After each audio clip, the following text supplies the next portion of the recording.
Print, email, Facebook, Twitter. More news. Space agency boss predicts booming sector could produce 20,000 Australian jobs. The scientist who will head the country's first dedicated space agency believes Australia's relatively small industry could soon treble in size, producing up to 20,000 new jobs in just over a decade. Former Xero boss Megan Clark will today be formally named as the head of the Australian Space Agency for its first year of operations. In her first interview in her new role, Dr. Clark told the ABC the agency's primary goal would be to grow the Australian space industry.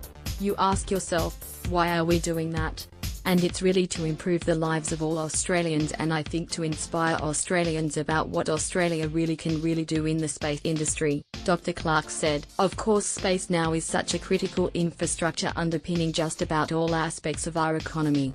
A report just completed for the federal government estimated the Australian space sector economy was worth $3.94 billion in the 2015 to 2016 financial year, with 88% contributed by the private sector. The document, prepared by an expert review group led by Dr. Clark, set the ambitious goal for Australia to triple the size of its space industry by 2030 to $12 billion, and increase its share of the global space sector. We think that we can add another 10 to 20,000 jobs to 2030, Dr. Clark said. The government is yet to make a decision on where the new agency should be based, but Dr. Clark said the nation's capital was a logical location. We need to engage internationally and also to coordinate nationally, and part of that activity best to be centred in Canberra, she said.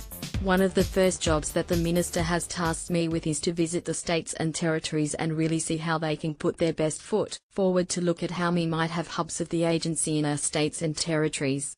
In this month's federal budget, the Turnbull government allocated just $41 million to establishing the organisation, but the Minister for Jobs and Innovation Michaelia Cash insists that funding is enough to kickstart the sector, set the agency up, the operating costs, but also seed funding to go overseas and actually enter into agreements. Ms. Cash has told the ABC.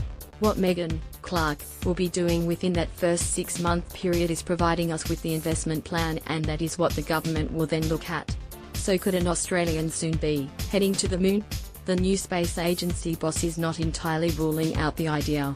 A bit early to say that. I'm sure the minister's going to have my feet to the fire on making sure that we've got that investment program up and running in the short term, but we'll keep you posted, Dr. Clark